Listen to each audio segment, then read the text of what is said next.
सभी को राधे राधे। आपके अपने चैनल संस्कार और संस्कृति में आप सभी का हार्दिक स्वागत है। वीडियो में आज आपको प्रदोष व्रत की कथा एवं प्रदोष व्रत की सामग्री सूची बताने जा रहे हैं। कृपया वीडियो को पूरा देखिएगा। अगर आप इस चैनल पर नए हैं तो चैनल को सब्सक्राइब करना ना भूलिएगा। हिंदू कैलेंडर की तिथियों के अनुसार 13वें दिन यानी त्रयोदशी के दिन प्रदोष होता है। यह तिथि हर महीने में 2 बार आती है, पहली शुक्ल पक्ष और दूसरी कृष्ण पक्ष में। त्रयोदशी अथवा प्रदोष व्रत के दिन भगवान शिव शंकर की पूजा की जाती है। इस दिन शिव जी के साथ साथ मां पार्वती और नंदी की भी पूजा की जाती है। धार्मिक ग्रंथों के अनुसार त्रयोदशी अर्थात प्रदोष का व्रत करने से मनुष्य सदा सुखी रहता है। शिव का ध्यान करने से उसके सभी पाप धुल जाते हैं तथा उसे शिव धाम की प्राप्ति होती है।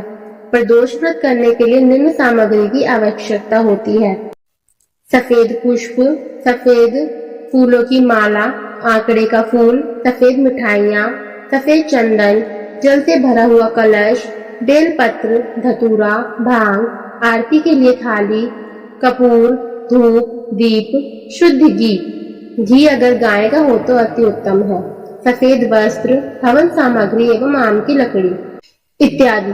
इस व्रत को करने से मनुष्य के संपूर्ण पापों का नाश होता है। इतना ही नहीं, सुहागिनों द्वारा इस व्रत के करने से उनका अखंड सुहाग बना रहता है। अगर कोई मनुष्य कारागार में है तो वह इस व्रत के प्रभाव से छूट जाता है। आइए सुनते हैं प्रदोष व्रत की कथा। प्राचीन काल में एक गरीब पुजारी हुआ करता था। उस पुजारी की मृत्यु के बाद उसकी विधवा पत्नी उसके भरण पोषण के लिए पुत्र को साथ लेकर भीख मांगती हुई शाम तक घर वापस आती थी। एक दिन उसकी मुलाकात विदर्भ देश के राजकुमार से हुई, जो कि अपने पिता की मृत्यु के बाद दर बदर भटकने लगा था। उसकी यह हालत पुजारी की पत्नी से देखी नहीं गई। वह उस राजकुमार को अपने साथ घर ले आई और पुत्र जैसा रखने लगी। एक दिन पुजारी की पत्नी अपने साथ दोनों पुत्रों को शांडिल्य ऋषि के आश्रम ले गई। वहां उसने ऋषि से शिवजी के प्रदोष व्रत की कथा एवं विधि सुनी तथा घर जाकर अब वह भी प्रदोष व्रत करने लगी।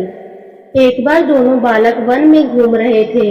उनमें से पुजारी का बेटा तो घर लौट गया, परंतु राजकुमार वन में ही रह गया। उस राजकुमार ने गंधर्व कन्याओं को क्रीड़ा करते हुए देखा तो उनसे बात करने लगा। उस कन्या का नाम अंशुमति था। उस दिन वह राजकुमार घर देरी से लौटा। राजकुमार दूसरे दिन फिर से उसी जगह पहुंचा जहां अंशुमति अपने माता पिता से बात कर रही थी।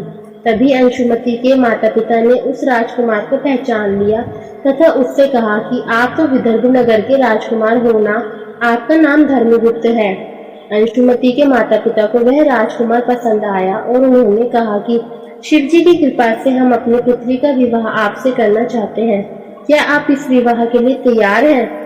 राजकुमार ने अपनी स्वीकृति दे दी तो उन दोनों का विवाह संपन्न हुआ। बाद में राजकुमार ने गंधर्व की विशाल सेना के साथ विदर्भ पर हमला किया और घमासान युद्ध कर विजय प्राप्त की तथा पत्नी के साथ राज्य करने लगा। वहां उस महल में वह पुजारी की पत्नी और पुत्र को आदर के साथ ले आया तथा साथ रहने लगा। पुजारी की पत्नी तथा पुत्र के सभी दुख व दरिद्रता दूर हो गई और वे सुख से अपना जीवन व्यतीत करने लगे। एक दिन अंशुमति ने राजकुमार से इन सभी बातों के पीछे का कारण और रहस्य पूछा। तब राजकुमार ने अंशुमति को अपने जीवन की पूरी बात बताई और साथ ही प्रदोष व्रत का महत्व और व्रत से प्राप्त फल से भी अवगत करवाया। उसी दिन से प्रदोष व्रत की प्रतिष्ठा व महत्व बढ़ गया तथा मान्यता अनुसार लोग यह व्रत करने लगे। कई जगहों पर अपने श्रद्धा के अनुसार स्त्री पुरुष दोनों ही यह व्रत करते हैं। इस व्रत को करने से मनुष्य के सभी कष्ट और पाप नष्ट होते हैं एवं मनुष्य को अभिष्ट की प्राप्ति होती है।